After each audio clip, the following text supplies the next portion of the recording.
सबसे ज्यादा अगर कोई गरीब इलाका कोई है तो बुंदेलखंड ही एक ऐसा इलाका है जो दूसरे प्रदेश के लिए या दूसरे देश के लिए पलायन कर रहे हैं, वो पलायन इनका रुक जाएगा। तो जो अदर विधायक के सांसद हैं वो कभी भी उनका हाथ बटाने की या उनके कंधे से कंधे मिलाकर चलने की कोशिश नहीं करते हैं। सभी लोग सोए हुए हैं। किसी भी तरीके से कोई भी नेता, विपक्ष का कोई भी नेता किसी भी गंभीर मुद्दे को उठाने की कोशिश नहीं कर रहा है। नमस्कार, मैं हूं दीपक कुमार पांडे और आप देख रहे हैं श्रेष्ठ यूपी। आज हमारे साथ चुनावी चर्चा में हैं एएस नुमानी जी, जो बुंदेलखंड इंसाफ सेना के राष्ट्रीय अध्यक्ष भी हैं और हाल ही में नगर पालिका के हुए चुनाव में उन्होंने बीएसपी से टिकट भी मिला था और ये चुनाव भी लड़े थे। आपका बहुत बहुत स्वागत है। और हम सबसे पहले आपसे ये जानना चाह रहे हैं कि चुनावी माहौल कैसा है। जी, जिस तरीके से आज देश का जो माहौल है, आज जो लोगों में, नौजवानों में, किसानों में एक बड़ा मुद्दा यह है कि आखिर नौजवानों को रोजगार कैसे मिले, जो किसानों की गंभीर समस्या है वो समस्याएं कैसे दूर हो, नौजवानों को रोजगार मिलनी चाहिए और भी इस तरह की बहुत सारी समस्या है। इन्हीं सब मुद्दों को लेकर के आज जनता में जो एक चर्चा का विषय बना हुआ सिर्फ यही है। आपने बुंदेलखंड राज्य को लेकर कई आंदोलन किए, कई प्रदर्शन किए हैं, तो बुंदेलखंड की प्रमुख मुद्दे क्या हैं? देखिए, जिस तरीके से जो बुंदेलखंड की जो गंभीर समस्याएं हैं वो समस्या है कि आज देश का सबसे ज्यादा अगर कोई गरीब इलाका कोई है तो बुंदेलखंड ही एक ऐसा इलाका है जो बेइंतहा गरीबी से जूझ रहा है। और आज देश में सबसे ज्यादा अगर कहीं का युवा या मजदूर अगर पलायन करने पर मजबूर है तो बुंदेलखंड ही एक ऐसा इलाका है जहां का युवा, जहां का नौजवान, जहां का किसान बुंदेलखंड को छोड़ करके वो पलायन कर रहा है दूसरे प्रदेशों के लिए, अपने रोजी रोटी के लिए। यदि बुंदेलखंड को पृथक राज्य बना दिया जाता है तो हमें ये लगता है कि जो हमारे बुंदेलखंड के नौजवान या यहाँ के किसान, यहाँ का मजदूर जो दूसरे प्रदेश के लिए या दूसरे देश के लिए पलायन कर रहे हैं वो पलायन इनका रुक जाएगा। इसलिए देश के भारतीय जनता पार्टी के नेताओं को ये चाहिए और भी बुंदेलखंड के जितने भी सारे सांसद है, विधायक हैं, इन सभी लोगों को ये चाहिए कि बुंदेलखंड का जो एक गंभीर मुद्दा है बुंदेलखंड पृथक राज्य, इस आवाज को बुलंद करें। और जिस दिन बुंदेलखंड पृथक राज्य बना दिया जाएगा हमें यह लगता है कि देश का सबसे प्रभावशाली अगर कोई प्रदेश होगा तो बुंदेलखंड ही एक ऐसा प्रदेश होगा जो देश का सबसे प्रभावशाली प्रदेश होगा। आपको क्या लगता है कि आखिर क्यों सरकार जो है इस ओर तैयार नहीं हो रही, बुंदेलखंड राज्य की ओर क्यों नहीं? देखिए, जब से हमारा देश आजाद हुआ है उस दिन से लगातार जो बुंदेलखंड के समाज सेवी हैं वो लगातार इस आवाज को बुलंद तो कर रहे हैं, लेकिन इस बुंदेलखंड के जितने भी सारे जनप्रतिनिधि हैं, चाहे विधायक हो, सांसद हो, चेयरमैन हो, कोई भी बड़ा नेता हो, किसी भी तरीके से आज तक देश की आजादी से लेकर के आज तक कभी भी कोई भी इस बड़े गंभीर मुद्दे को कोई भी ना तो पार्लियामेंट के अंदर या असेंबली के अंदर किसी भी तरीके से कोई भी इस आवाज को बुलंद करने को तैयार नहीं है। अगर कभी भी कोई भी एक सांसद या कोई भी एक विधायक अगर इस आवाज को बुलंद करने की कोशिश भी करते हैं तो जो अदर विधायक सांसद हैं वो कभी भी उनका हाथ बटाने की या उनके कंधे से कंधे मिलाकर चलने की कोशिश नहीं करते हैं। यही वजह है कि प्रदेश के मुख्यमंत्री और देश के प्रधानमंत्री ने कभी भी इस गंभीर बड़े मुद्दे को कभी भी इन लोगों ने संज्ञान में नहीं लिया।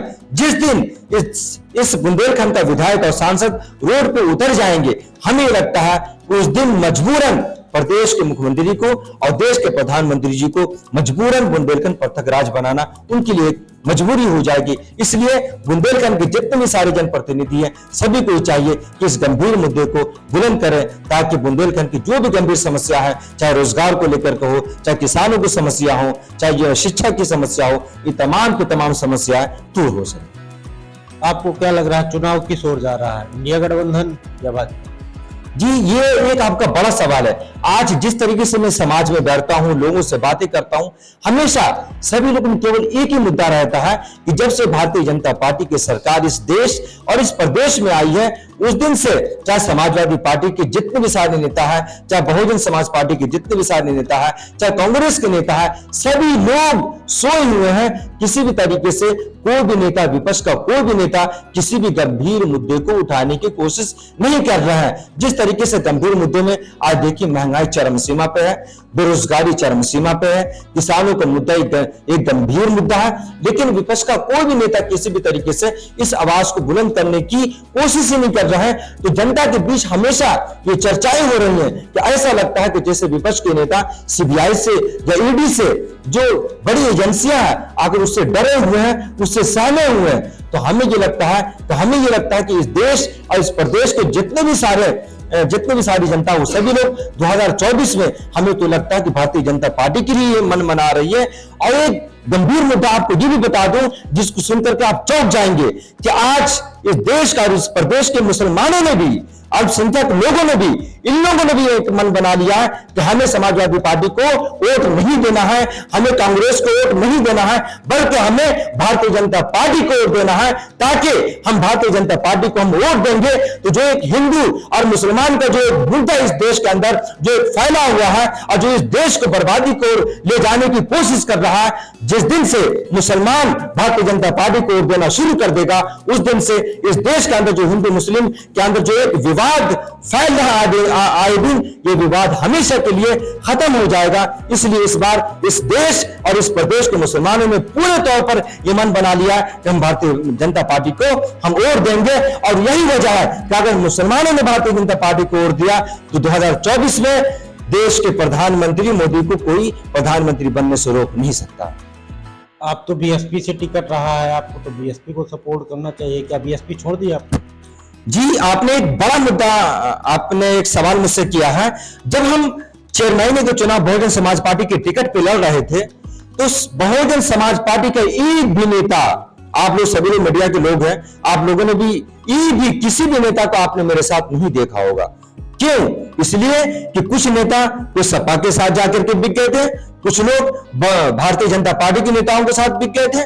तो जब ये लोग इस तरीके से हमारे साथ जब खेल करेंगे तो हम क्यों ऐसे लोगों का सपोर्ट करेंगे? हम तो भारतीय जनता पार्टी को सपोर्ट करने के लिए मजबूर हैं, हमें आना पड़ेगा। इसलिए हम लोग कुछ ही दिनों में बुंदेलखंड इंसाफ सेना के जितने भी सारे पदाधिकारी कार्यकर्ता है, सभी लोग इस शर्त के साथ भारतीय जनता पार्टी के नेताओं के साथ इस शर्त के साथ हम लोग शामिल होंगे कि हमें अगर 2024 में भारतीय जनता पार्टी की सरकार बनती है तो आपको बुंदेलखंड पृथक राज्य बनाना पड़ेगा, ताकि इस बुंदेलखंड की जो गंभीर समस्या है पलायन की और बेरोजगारी की, ये समस्याएं हमेशा के लिए खत्म हो जाए और लोगों को बुंदेलखंड में रोजगार मिलना शुरू हो जाए। तो ये थे हमारे साथ एस नोमानी जी, आपका बहुत बहुत धन्यवाद। और इनका जो मुख्य उद्देश्य है, उनका ये कहना है कि जो राजनीति में इसमें हिंदू मुस्लिम चल रहा है, सबसे पहले हमें यह खत्म करना जरूरी है कि मुसलमान भाजपा के साथ कभी न था, न कभी है, न कभी रहेगा। ऐसा नहीं है। सबसे पहले हमें इस सोच को खत्म करना है, उसके बाद ही देश आगे बढ़ पाएगा और यहाँ के लोग एक साथ फिर से भाईचारे के साथ रह पाएंगे और देश का विकास हो पाएगा। इसके लिए इन्होंने जो है यह जो रणनीति अपनाई है कि अब की बार मुसलमान भाजपा के साथ जाए और इसके लिए वह प्रयास भी करेंगे। बांदा से श्रेष्ठ यूपी के लिए दीपक कुमार पांडे।